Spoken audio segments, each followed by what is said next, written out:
Este é o podcast Servo de Cristo. Nesta última parte da conversa sobre cosmovisão, Israel Mazakorati, Isaac Sixu e Marcos Amado concluem esse bate-papo discutindo sobre o choque de cosmovisões e a tarefa missionária. Palavras do apóstolo Paulo na segunda carta aos Coríntios, capítulo 5. Eu vou fazer a leitura do versículo 14 até o versículo 21. Pois o amor de Cristo nos constrange, porque estamos convencidos de que um morreu por todos, logo todos morreram. E ele morreu por todos para que aqueles que vivem já não vivam mais para si mesmos, mas para aquele que por eles morreu e ressuscitou. De modo que de agora em diante a ninguém mais consideramos do ponto de vista humano, ainda que antes tenhamos considerado Cristo desta forma, agora já não o consideramos assim. Portanto, se alguém está em Cristo, é nova criação. As coisas antigas já passaram, eis que surgiram coisas novas. Tudo isso provém de Deus, que nos reconciliou consigo mesmo por meio de Cristo e nos deu o ministério da reconciliação. Ou seja, que Deus, em Cristo, estava reconciliando consigo o mundo, não levando em conta os pecados dos homens, e nos confiou a mensagem da reconciliação. Portanto, somos embaixadores de Cristo, como se Deus estivesse fazendo o seu apelo por nosso intermédio. Por amor a Cristo lhes suplicamos, reconciliem-se com Deus. Deus tornou pecado por nós, aquele que não tinha pecado, para que nele nos tornássemos justiça de Deus.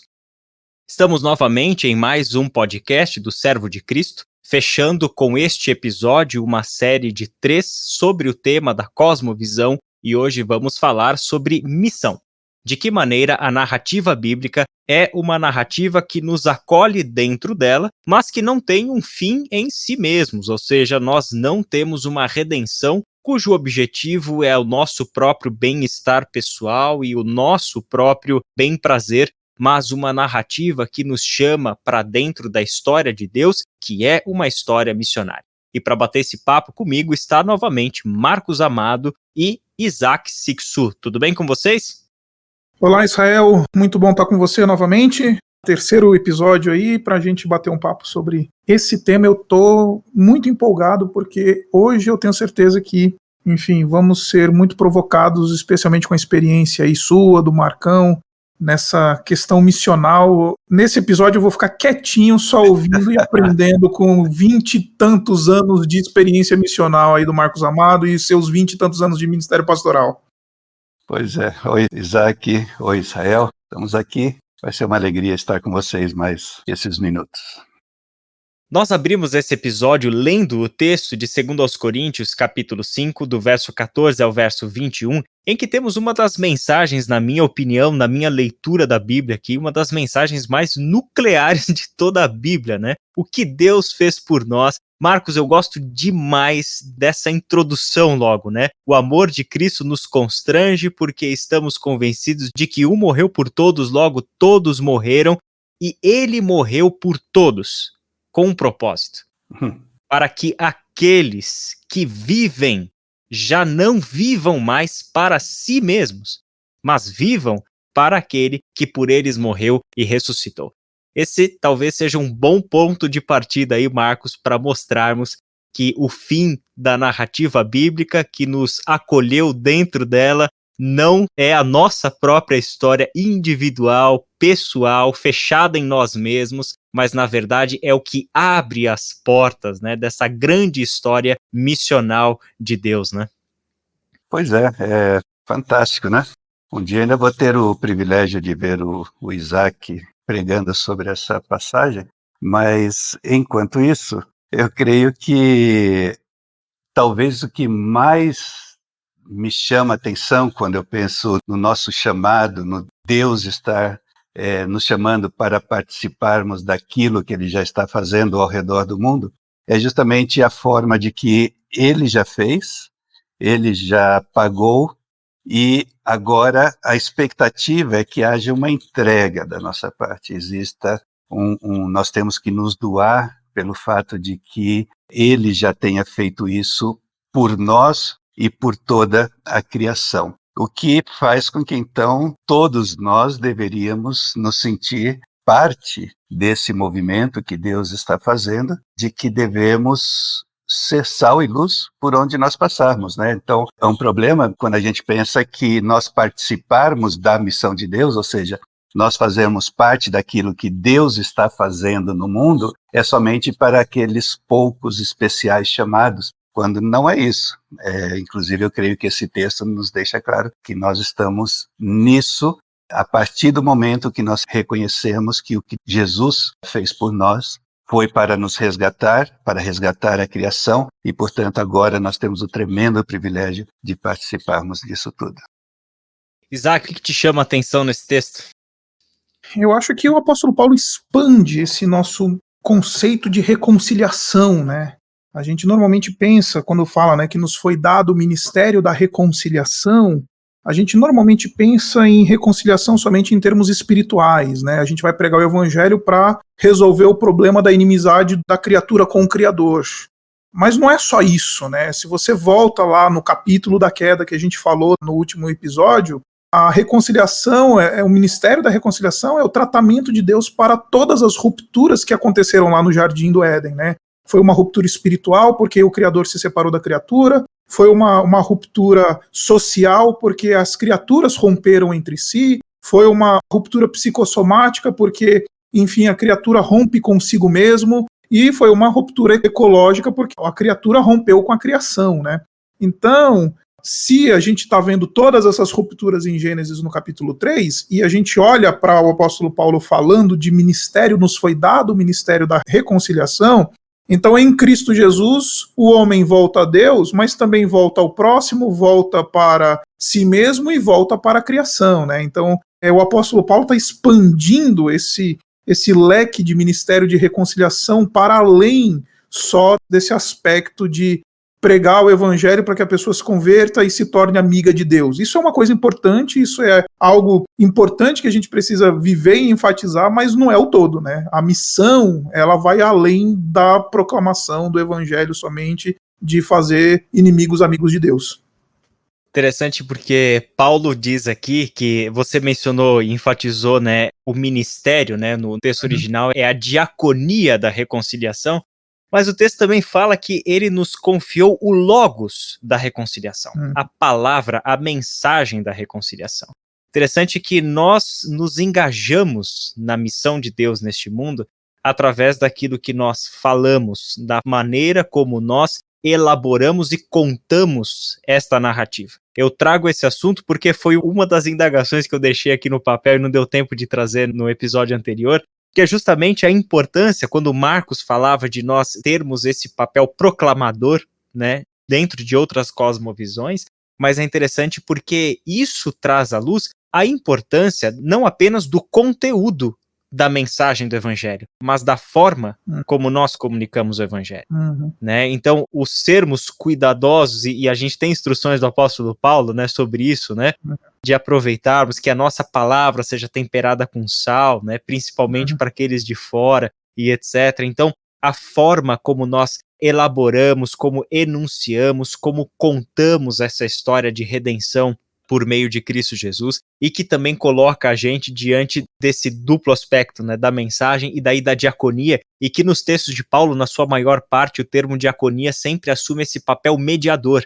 Né? O diáconos é aquele que assume um papel mediador daquilo que Deus está fazendo aqui. Né? Ele é aquele servo enviado de Deus e que assume essa função neste mundo, né? E é interessante porque isso nos ajuda a dimensionar essa reconciliação. Gostei muito dessa tua fala, Isaac, que chama atenção algo que o Marcos já também colocou em episódios anteriores, né? Que não é só a nossa relação individual com Deus que está num processo de reconciliação, mas de uma maneira misteriosa, todo o cosmos está em um processo de reconciliação com Deus, algo que a gente encontra, por exemplo, no hino cristológico de Colossenses 1, a partir do verso 15, né? E fora isso, Romanos 8, né, que vai dizer que a criação está gemendo, aguardando, né, a manifestação dos filhos da luz, filhos de Deus. Então, perfeito. Sem dúvida, eu acho que quando a gente olha esse texto, ele é um texto, como você falou, nuclear, né, fundamental para a gente entender a missão da igreja à luz de tudo aquilo que a gente está discutindo em termos das implicações da nossa cosmovisão para a missão da igreja, né? Marcos, de nós três, você sem dúvida é a pessoa melhor para falar desse assunto da missão, né? Pelo teu conhecimento teórico prático desse assunto. E a pergunta que eu quero te fazer dentro da temática de cosmovisão e narrativa é a seguinte: de que maneira, Marcos, nós podemos fazer uma leitura bíblica, primeiramente para nós mesmos, nossa leitura pessoal, e em segundo lugar, e por extensão dessa primeira dimensão da leitura, né, para os nossos irmãos, para a nossa comunidade de fé e também na evangelização, de modo a nos instigar a ler a Bíblia como uma história que nos salva e que, ao mesmo tempo, nos coloca engajados na missão deste Deus no mundo. De que maneira, Marcos, que a gente pode nos sentirmos desafiados a fazer essa leitura? Pois é, que desafio, hein, Israel? Porque eu acho que um dos grandes problemas que nós vivemos, e algo que eu tenho pensado muito, é um desafio muito grande, eu nem tenho a solução, mas eu acho que o primeiro passo para que nós conseguíssemos ler a Bíblia dessa maneira, teria que haver uma desconstrução bastante grande em relação a alguns aspectos do que nós estamos fazendo com que nós, como líderes, estamos fazendo com que os cristãos ao redor do Brasil creiam sobre o que realmente é o Evangelho. Parece ser que dentro dessa questão que nós chamamos cosmovisão, e nós já falamos que a nossa visão de mundo como cristãos tem que estar totalmente atrelada à revelação, que é a palavra de Deus, no final das contas, eu tenho me perguntado muito, bom, o que é que nós acabamos fazendo do cristianismo? Até que ponto tem se transformado fortemente numa construção humana e que nós já não sabemos definir entre o que realmente é Bíblia e o que é fator ou fatores culturais que estão invadindo nossa cosmovisão e, por consequência, a nossa teologia. Então, eu tenho a impressão que o que está acontecendo e que está nos impedindo a termos uma leitura correta, que seja uma leitura missional da palavra de Deus, é o fato de que, na nossa cosmovisão, está entrando, ou na nossa visão de mundo, alguns aspectos que supostamente são parte do Evangelho. Esses aspectos estão nos levando a termos certas crenças, e essas crenças, como esses aspectos que entraram na cosmovisão, têm a ver com uma forte influência, apesar de nós estarmos no pós-modernismo, supostamente, por uma forte crença nos valores e nos objetivos do iluminismo, que acabaram nos tornando seres individuais. E o fato de que, inclusive, a salvação já não tem a ver com o corpo, tem a ver com o indivíduo, não tem a ver com o cosmo, tem a ver, Jesus Cristo morreu por mim. N.T. Wright fala que isso é uma visão extremamente egoísta e iluminista da Bíblia. Deus, entre outras coisas, Jesus morreu por mim. E em tudo isso, pelo fato de nós deixarmos com que a nossa cosmovisão seja influenciada e, como consequência, a nossa crença é influenciada, nossos valores vão sendo influenciados. Então, nós estamos apresentando uma Bíblia, uma narrativa cristã, evangélica, bíblica, onde a cruz continua existindo, mas ela existe para satisfazer os meus desejos e as minhas necessidades. E quando eu tenho esse tipo de convicção de que o Evangelho, a morte de Cristo, serviu para isso, eu dificilmente vou conseguir ler a Bíblia com os olhos de que Deus, a partir do momento que eu passo a fazer parte da sua família, eu fui chamado para dentro para que eu possa ir para fora. O meu papel como cristão está lá fora. E toda a Bíblia, quando a gente vai acompanhando, a gente percebe isso. Mas, por essas influências que já penetraram, inclusive, em muitas teologias, nós acabamos não conseguindo fazer uma leitura missional. E é impressionante como, às vezes, você pode ficar numa igreja 5, 10 anos, repetindo a mesma coisa, mas como você fica 90 minutos na igreja na semana e depois você assiste 20 capítulos de Netflix durante a semana, então os valores que são transmitidos para o cristão durante a semana batem com muito mais força. E daí, quando você quer trazer uma leitura correta, uma hermenêutica correta, uma exegese correta, você é capaz até de ser criticado porque imagina que é isso, não tem nada disso, coisas pelo estilo, né? Uhum. Então eu creio que eu não tenho uma solução para como fazer com que se leia de uma forma missional, mas nós perdemos de vista muitas coisas que impedem, nos colocaram um óculos que não permite que a gente veja da forma correta. Esses dias eu estava conversando com um amigo meu sobre isso, sobre alguns desses pontos que você mencionou, né? Com os quais a gente acaba competindo, né? A gente está ali naquele tempo em sala de aula, dentro das nossas igrejas, ou na pregação mesmo, nas nossas celebrações, nos nossos cultos, e às vezes a gente está competindo, primeiro, com aquilo que as pessoas estão consumindo como entretenimento, mas não percebem que estão absorvendo passivamente tudo aquilo que estão vendo na tela, né? E a segunda coisa é que nós estamos trazendo algumas coisas, às vezes, principalmente no que toca a essa perspectiva missional, da salvação, da redenção da história de Deus, com alguns fundamentos que estão sendo martelados, né, há mais de 100 anos aí, né? Ideias que estão sendo ali fixadas cada vez mais profundas, cada vez mais enraizadas. Então, você fala que você não tem uma resposta, mas o princípio da desconstrução, ao meu ver, que você colocou, já é esse ponto de partida fundamental e necessário para nós. O que você acha, Isaac? Eu estou aprendendo. Confesso para vocês que eu ainda não consegui refletir de maneira aprofundada sobre todos esses temas. Essas coisas me interpelam como pastor, especialmente porque, enfim, vocês sabem muito bem, porque são pastores. A gente, como líder de uma comunidade, a gente precisa dar um tom missional, precisa dar uma visão de missão, de ação e etc. para a igreja. E, de fato, às vezes a gente confunde cristianismo cultural com cristianismo verdadeiro, né? O que é uma cultura de cristianismo ou uma cultura de ocidentalismo com aquilo que é a missão e etc. Então, eu também não tenho uma resposta. Se o Marcos Amado não tem uma resposta, quanto mais eu não tenho uma resposta, tá? Então, eu só sei que essas coisas me interpelam e eu também estou junto com o Marcos Amado nessa discussão hermenêutica. Como é que a gente vai lidar com isso? Como é que a gente vai tratar isso? Eu estou cada vez mais convicto de que os modelos missiológicos que nós temos usado como paradigma nos anos recentes aqui no Brasil, eles têm se mostrado muito, muito ruins e um fracasso do ponto de vista prático. Então, eu compartilho o sentimento e compartilho também a falta de resposta. E talvez aqui, Israel, por exemplo, tem um autor que eu leio muito, que muitas vezes eu prefiro não dizer o nome, porque alguns dos meus colegas, não dos que estão aqui fora, não gostam muito, mas ele faz uma definição de missão, mas ele faz também uma definição dentro de missão, ele, entre vários outros aspectos, ele coloca evangelização, né?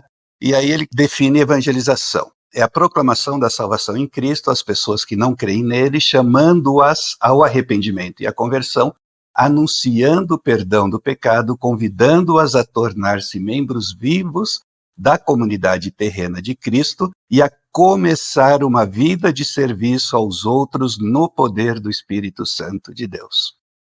Principalmente essa parte final. Fui chamado para uma comunidade para que eu possa começar uma vida de serviço aos outros no poder do Espírito Santo de Deus. Essa parte está ficando, né? Então, pelo fato de que a nossa visão de mundo está sendo afetada por diferentes formas de pensamento e filosofias, nós, então, começamos a adaptar o nosso cristianismo e o nosso evangelho, e aí nós vamos esquecendo esse aspecto do outro.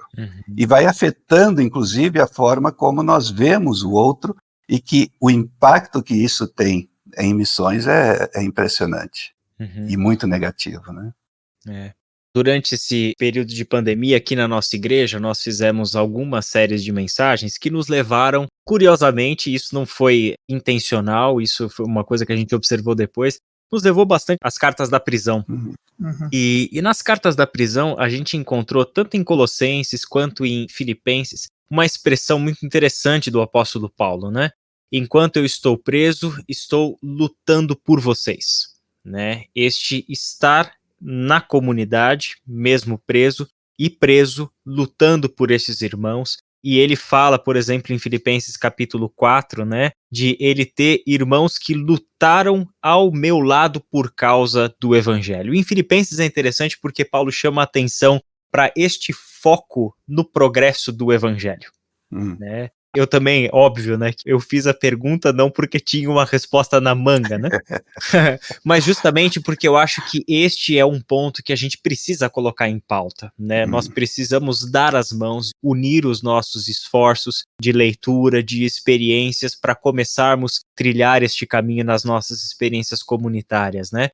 A ideia de que todo o diferencial, se a gente olhar para o apóstolo Paulo como um exemplo, né, este diferencial é de alguém que tem a consciência, como ele mesmo diz em Filipenses, que a vida já não pertence mais a ele, né? Que já não se trata mais dele, que por causa de Cristo ele perdeu tudo, né? E isso faz com que ele pense que o foco de tudo aquilo que é a vida dele agora é o progresso do evangelho. Então nada é mais importante do que isso, né?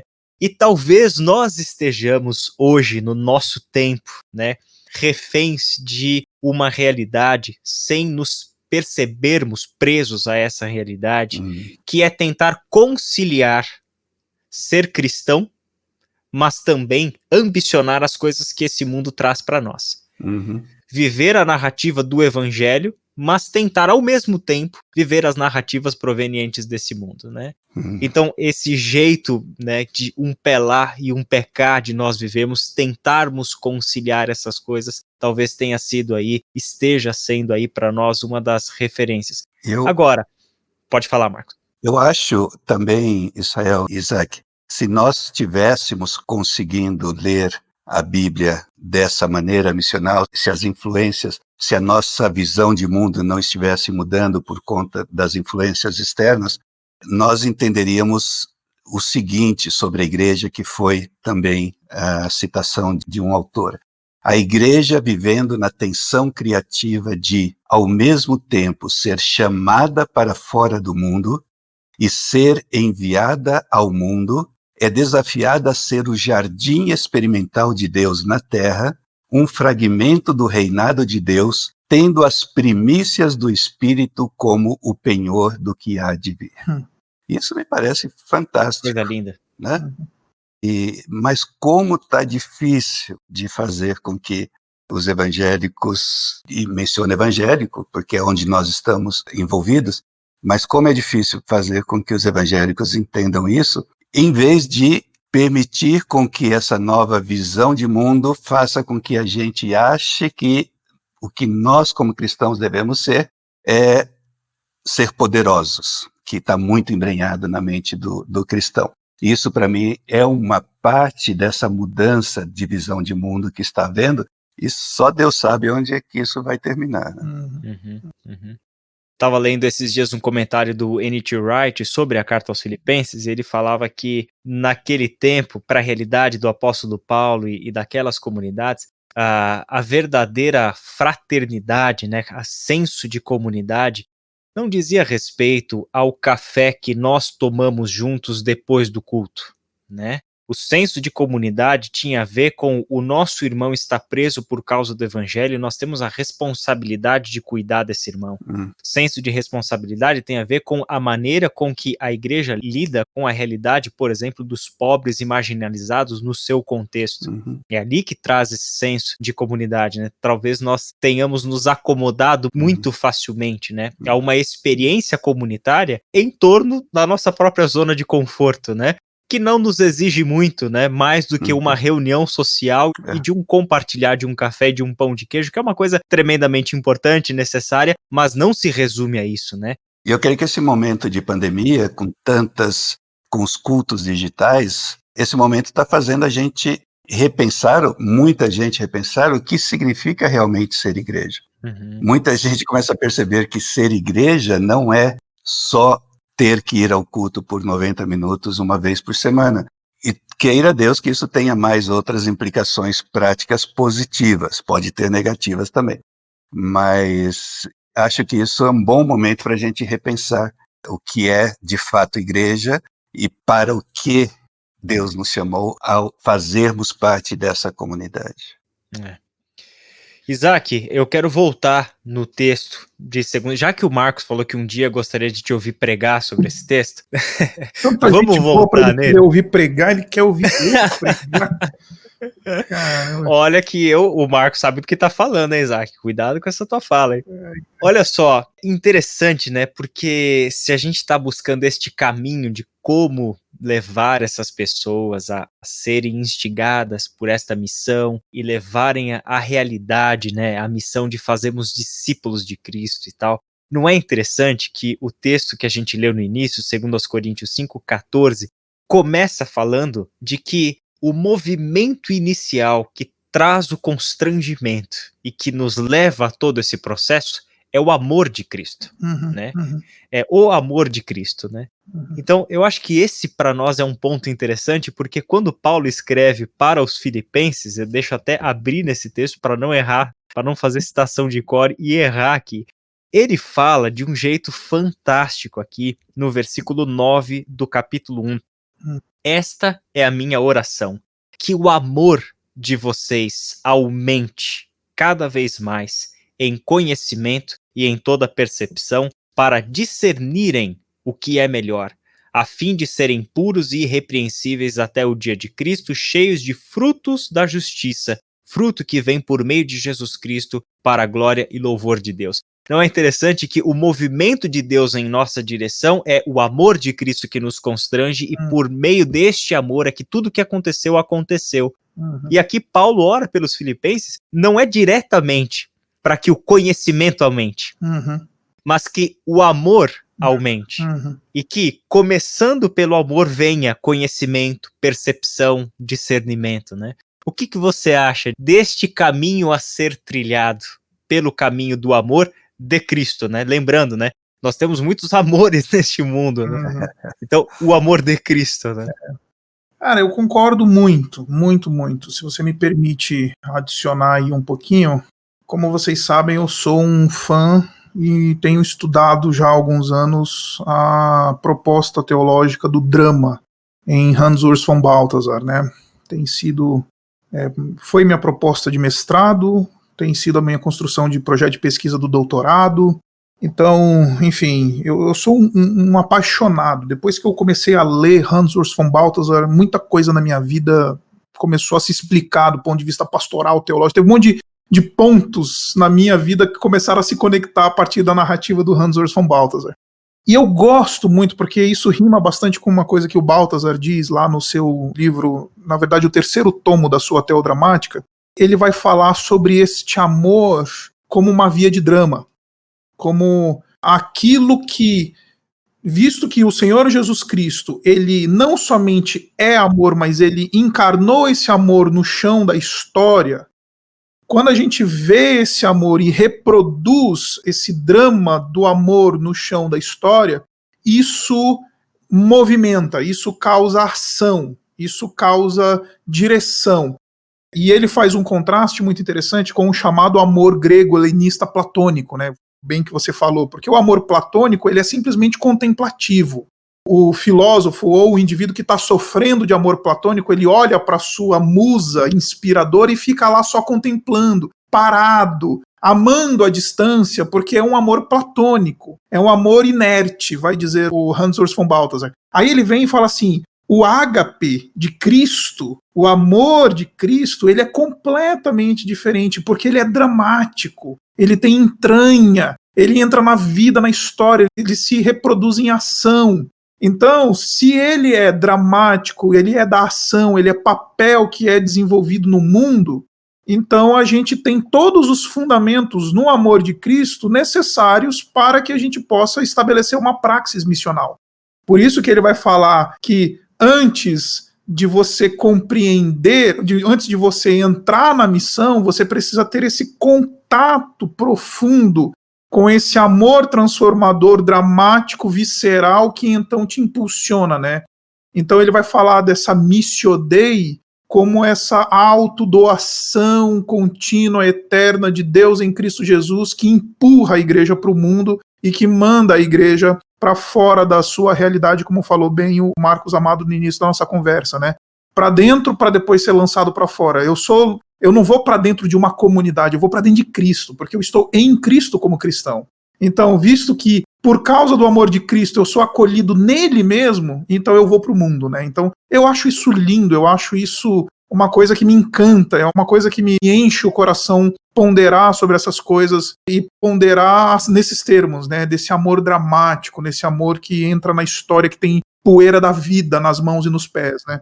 Então, quando a gente começa a refletir missão nesses termos, aí eu começo a achar muito mais legal, porque a velha e chata discussão de missão é querigma ou missão é praxis, missão é isso ou missão é aquilo, isso para mim é uma perda de tempo, é uma discussãozinha tão pobre, tão mesquinha, e que não tem nem razão de ser, porque a missão são as duas coisas, né? A missão é tanto a praxis quanto o querigma, e as duas coisas andam juntas, e quem quer separar é porque não entendeu o negócio da missão.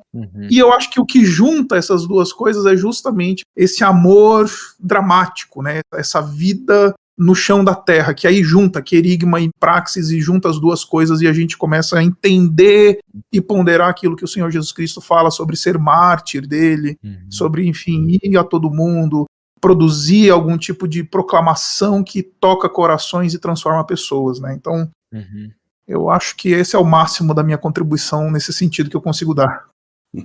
Excelente, Isaac. O Lutero, no Da Liberdade Cristã, ele tem uma fala que, para mim, é muito cortante, né? Ele diz o seguinte: a pessoa cristã, ela não vive em si mesma. Ou ela vive em Deus e no próximo, ou então ela não é cristã, né? Porque a conversão tem dois movimentos. Dois movimentos que, na verdade, fazem parte de um mesmo movimento, que é a conversão, que é em direção a Deus e em direção ao próximo, né?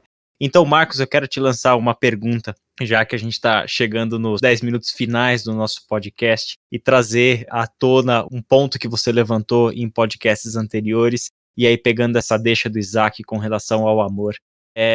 Qual é o papel do amor quando nós somos levados a uma cultura diferente, a uma cosmovisão diferente, e necessariamente para a pregação do evangelho, nos vemos ali na necessidade de dialogar com essa cosmovisão diferente, com essas narrativas diferentes, do qual vão emergir valores, respostas diferentes e tal. Qual é o papel que o amor exerce nesse diálogo? Obrigado, Israel. Mais uma perguntinha fácil, né? Estou gostando dessa conversa. Mas num módulo que eu estive ensinando recentemente, nós começamos, era exatamente sobre isso, sobre compartilhar o evangelho em outra cultura, e estava extremamente relacionado com o fato que eu já mencionei, que nós evangélicos estamos cada vez mais achando que um dos propósitos nosso aqui na Terra é nos tornarmos poderosos. E com isso, uma outra implicação, uma outra consequência, é que nós estamos olhando, sendo aqui no Brasil, ou estando num país, num outro país, nós estamos olhando esse outro como inferiores e nós somos superiores. Por quê? Porque eu sou cristão, eu tenho a Cristo. E essa superioridade está fazendo com que, em vez de amarmos, o que significa a definição que eu estou dando de amor aqui, é nos entregarmos, em vez de amarmos, nós estamos criticando, nós estamos declarando uma guerra santa, na verdade, contra aqueles que creem de uma forma diferente que eu, por serem de outra religião, ou até mesmo em relação àqueles cristãos que possuem perspectivas diferentes da minha. Então eu trabalhei muito na sala de aula sobre como nós devemos amar o outro, e se nós não amarmos o outro, não vai haver verdadeiramente missão, porque se nós não olharmos para o outro como realmente criado à imagem e semelhança de Deus, apesar de ele ser hindu, budista, muçulmano e etc., eu vou chegar para essas pessoas com tantos preconceitos que dificilmente eu vou conseguir ter a atitude correta para que eu também esteja comunicando o amor de Cristo através da minha atitude. E aí eu lancei uma frase para a sala de aula, para os alunos, que, entre outras coisas, dizia que, por conta da nossa teologia, não estamos conseguindo ver o sagrado no outro. E aí o pessoal arrepiou de vez, né? Porque, peraí, você está falando de ver o sagrado em quem não é cristão? E a frase não é minha, é de outra pessoa. Eu falei, é o que o autor aqui está propondo. Imagina que isso, aquilo, outro, e daí saiu aquele nosso evangélico, né? Que se sente superior, que está acima. E daí eu comecei a dar algumas situações dos pais da igreja, de alguns pais da igreja, e que foi um impacto tremendo. Então, esse amor, não existe missões sem amor, entendendo-se por amor entrega, e infelizmente, mais uma vez, a nossa teologia triunfalista não está permitindo com que a gente veja o próximo, que sim, está sem Cristo, sim, vai para o inferno se não reconhecer a Cristo como Senhor e Salvador. Porém, aquele ser humano continua sendo alguém que foi criado à imagem e semelhança de Deus, portanto eu verei como alguém que eu devo amar, devo abraçar, não devo ter medo e devo me aproximar. Mas, na verdade, nos nossos treinamentos, a nossa teologia está fazendo com que nossos missionários saiam do Brasil não transbordando de amor pelo outro, mas com medo do outro. E isso complica bastante a situação. E se não é com medo do outro, é com um espírito dominante, né? De chegar e eu tô por cima e estabeleço, né? Continua havendo, diferente, mas continua havendo um espírito colonialista. Exato. E tudo que você está me falando, desculpa te interromper, Israel, tudo que você está me falando, eu ouço ecos daquele livretinho que é espetacular, eu acho que a gente precisa mencionar ele aqui, do Desmond Tutu, o nosso arcebispo anglicano lá da Igreja Africana da África do Sul. O Desmond Tutu, ele tem aquela coletânea que na verdade não foi ele que escreveu, mas foram textos dele que foram colocados juntos naquele livro Deus Não é Cristão. Este livro ele precisa ser lido pela nossa mentalidade evangélica que quer fazer com que Deus seja dominado pela ética ou pela teologia, vamos colocar assim, de corte cristão reformado, e Deus ele está de quatro diante das nossas declarações de fé, de Westminster e etc e tal. Não, Deus ele está bem acima, está para além disso, ele não se enquadra nisso. Então eu acho que também começa com uma visão de Deus que transcende os nossos paradigmas, seja lá ele reformado, evangelical, onde quer que você se encontre, Deus transcende esses quadrados, né? Então, eu acho que a contribuição do Desmond Tutu ela é muito pertinente nesse sentido, né? Especialmente alguém que lutou tanto contra esse espírito colonialista do cristianismo que aconteceu ali na África do Sul e depois em outros lugares no mundo. Então, eu acho que vale a pena a gente mencionar isso daqui e fazer coro com isso, porque tudo que você está falando, Marcos, você ia falando, eu fui remontando a leitura desse livro aqui na minha cabeça. Perfeito. Me manda o título depois, gostaria de dar uma olhada. Deus Não é Cristão e Outras Provocações. Isso. Eu acho que está produzido agora pela Thomas Nelson. Antes era da Mundo Cristão, aí acho que foi para Thomas Nelson, se não me engano, do Desmond Tutu. Marcos, você falou do amor como entrega, né, e a necessidade de nós termos este amor formando a nossa vida, já que esta narrativa é o que forma a nossa identidade, nosso senso de propósito, sentido da nossa vida e etc.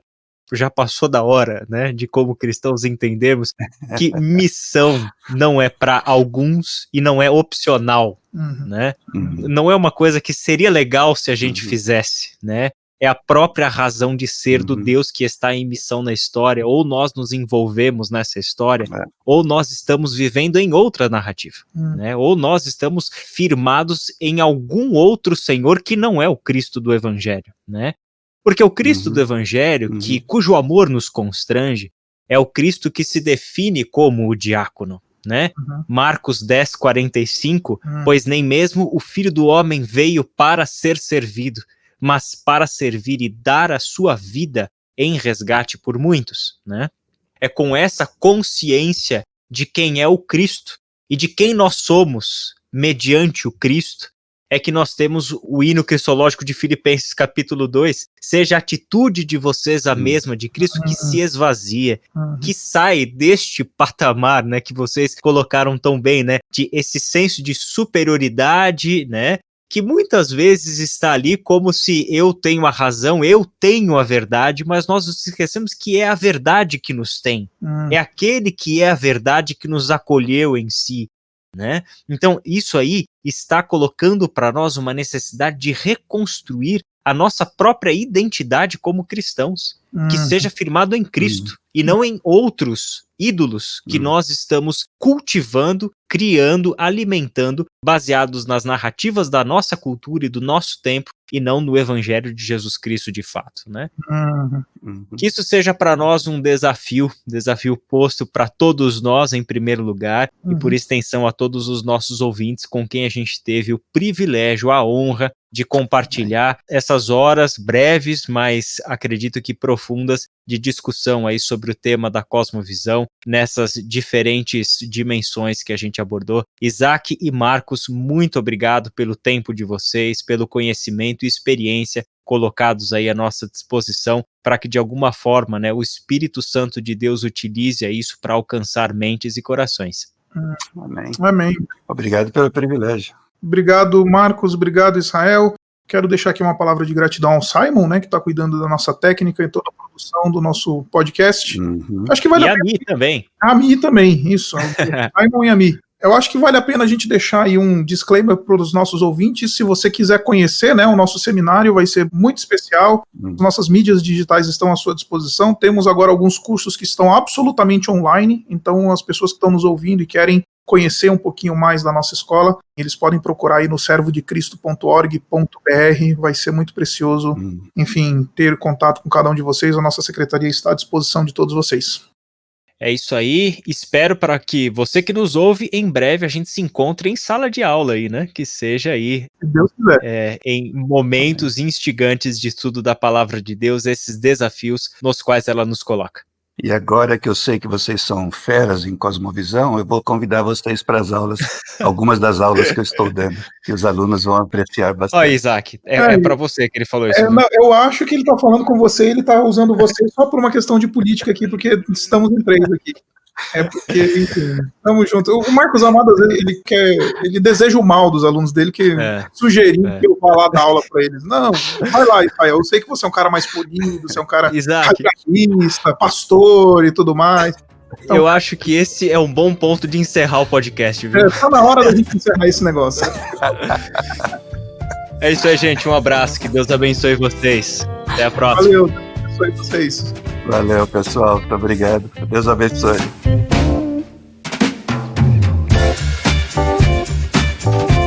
Você escutou o podcast Servo de Cristo. Para mais informações, acesse o site www.servodecristo.org.br.